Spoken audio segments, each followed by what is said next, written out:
Hey everybody, my name is Marcus, and in this video I'll show a simple way how you can add projects in Wrike. So let's start. The first thing that you want to do is just be in Wrike, and when you're gonna be here, you want to do a simple thing here.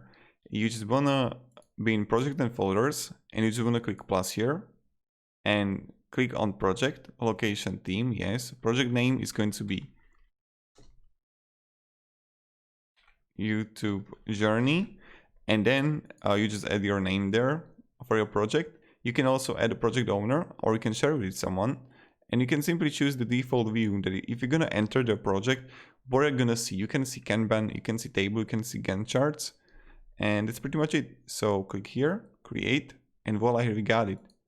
So thank you very much. If you have any questions, guys, ask me down in the comments. I'll really happy to help you in it.